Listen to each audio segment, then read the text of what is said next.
नमस्कार, बिहार मिथिला न्यूज में आपका स्वागत है। मैं हूं तलत परवीन।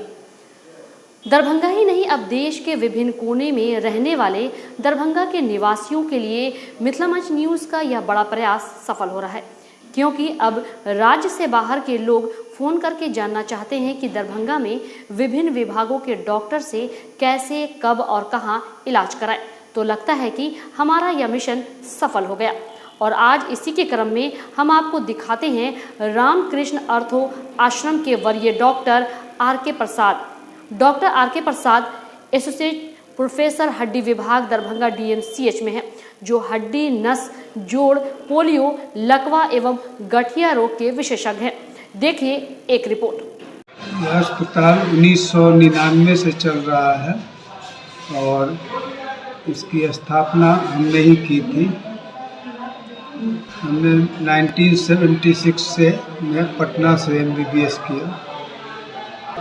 हड्डी की बीमारी का कोई उम्र सीमा नहीं है, बच्चे में भी होता है, जवान में भी होता है, बूढ़े में भी होता है। ज़्यादा उम्र बढ़ने से हड्डी में दर्द वगैरह की संख्या। हड्डी जोड़ तो एक ही चीज़ है, हड्डी से ही जोड़ बनता है, बीच में जो है सो जॉइंट रहता है। अगर हड्डी रुखड़ा हो जाएगा या कमज़ोर हो जाएगा या जो है सो कहीं फ्रैक्चर हो जाएगा तो जोड़ खराब होने की संभावना रहती है। और हड्डी के बीच में स्पाइनल कॉर्ड में नस रहता है, जो हाथ पैर सब में उससे आता है। अगर स्पाइनल कॉर्ड के स्पाइन की हड्डी खराब हो गई तो नस दबने की संभावना रहती है, जिससे कि दर्द महसूस हो सकता है। MBBS PMCH से किया, पटना से। उसके बाद 81 में हमने MS किया, वो भी पटना ही से किया। फिर DMCH में आया तो वहाँ से मैंने D ऑर्थो किया। उसके बाद हमने PhD किया और तब जो है सो भारत की सबसे उच्च डिग्री DNB हमने प्राप्त किया 25 साल पहले। उस समय यह डिग्री मिलना बहुत मुश्किल काम था और बिहार में हमको मिलाकर एक दो ही आदमी के पास वो डिग्री थी। हमारा सब्जेक्ट ऑर्थोपेडिक्स है और ऑर्थोपेडिक्स का हर तरह का इलाज, उसके संबंधी जो इलाज होते हैं, जोड़ बदलना, स्पाइन का कार्य करना या आर्थ्रोस्कोपी से इलाज करना, वो जो है सो हम बखूबी कर रहे हैं और अच्छे से कर रहे हैं। हमारा 30-35 साल का एक्सपीरियंस हो गया इस लाइन में। हम यहाँ के पहले ऑर्थोपेडिक सर्जन थे जिन्होंने इमेज इंटेंसिफायर की व्यवस्था की। उसके बाद जो है सो मॉडर्न OT बनाया। फिर जो है सो औजार डिफरेंट प्लेसेस से अपने चॉइस के हिसाब से मैंने उसकी व्यवस्था की। औजार के लिए कॉन्फ्रेंस वगैरह में जाना, वहाँ से लेना। इसलिए जितने भी मॉडर्न उपकरण होते हैं एक OT में और इसमें ऑपरेशन के समय, उसकी व्यवस्था हमारे यहाँ है और उसके एक्सपर्ट भी हैं, चलाने वाले एक्सपर्ट भी हैं, जिसको मैं मांसपेशी कमज़ोर उन्हें मांसपेशी से कमज़ोर नहीं होता है। जब मांसपेशी कमज़ोर हो जाएगा तब आपका जो है सो हड्डी भी कमज़ोर होगा। सब एक दूसरे से रिलेटेड है। एक चीज़ अगर ख़राब है, सपोज करें कि आप कहते हैं कि ब्लड शुगर मेरा गड़बड़ है और बाकी सब ठीक है, ये कंसेप्ट बहुत गलत कंसेप्ट है, क्योंकि जब एक सिस्टम खराब होगा तो उससे दूसरा सिस्टम भी खराब होगा। इसलिए मांसपेशियाँ कमज़ोर होने का अगर नॉर्मल है, कोई बीमारी नहीं उसमें है, डायबिटीज़ वगैरह तो है ही, या जैसे इम्यून डिफिशिएंसी डिजीजेज है, सेडेंट्री लाइफ जैसे बहुत इम्पोर्टेंट कारण है मांसपेशियाँ कमज़ोर होने। लोग अगर व्यायाम नहीं करते हैं, योग वगैरह पर ध्यान नहीं देते हैं। हमने यहाँ अलग से योग सेंटर बनवाया है, मेडिटेशन सेंटर भी हमने बनवाया है। उसको लेकर अगर आप नहीं चलेंगे तो आप इस रोग से निदान नहीं पा सकते हैं। Exercises and life style changes आपकी प्रायोरिटी होनी चाहिए इलाज में, ताकि जो है सो मरीज सिर्फ बीमारी का इलाज ना करा करके अपने आप को स्वस्थ रखे और अपने बलबूते चलने का और अपना काम करने का जो है सो। मैंने बताया कि अब जो है सो मैं मिनिमल इन्वेजिव सर्जरी एक कंसेप्ट डेवलप किया है, जिससे मैं उसका इलाज करता हूँ।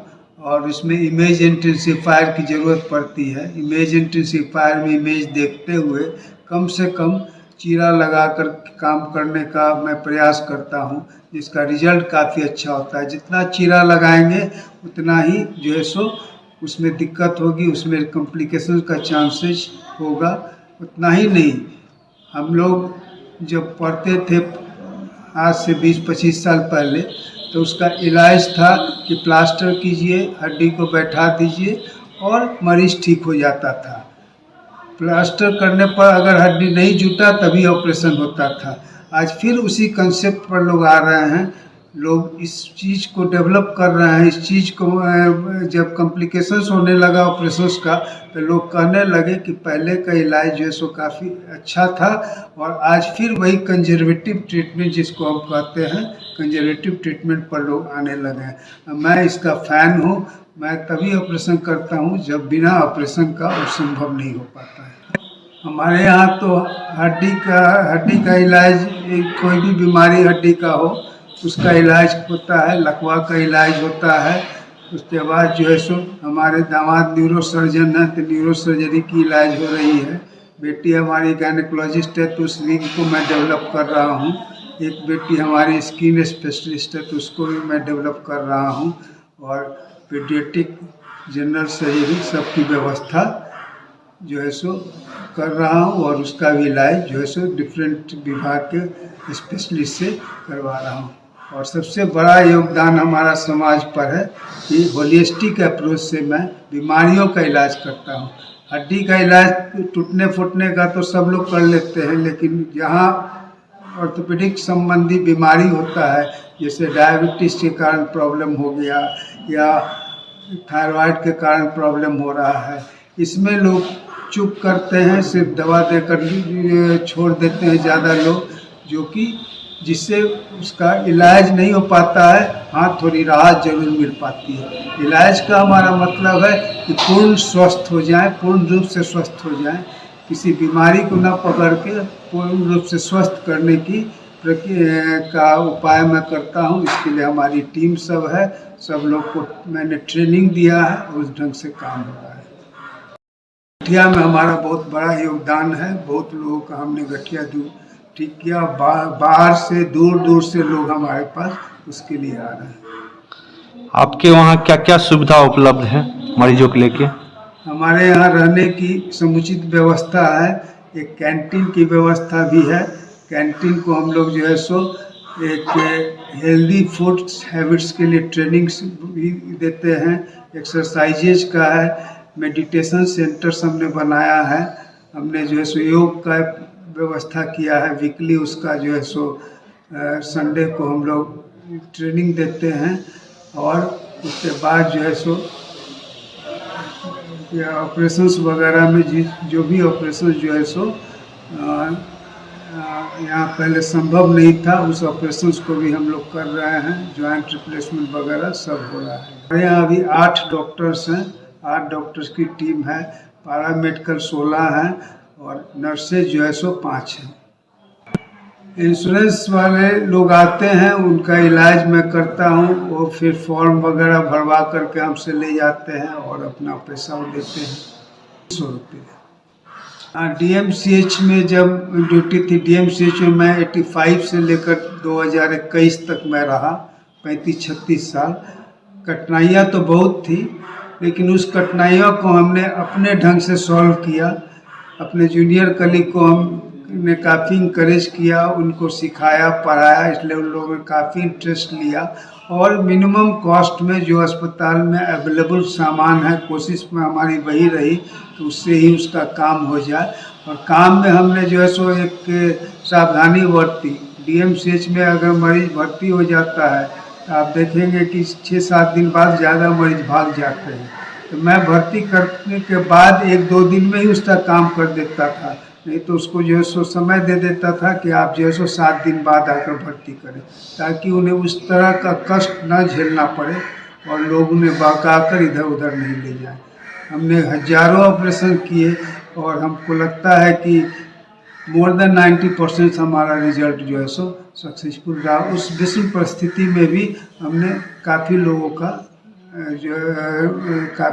का उपकार किया और आज भी वे लोग जो है सो आते हैं तब हमें आशीर्वाद देकर जाते हैं।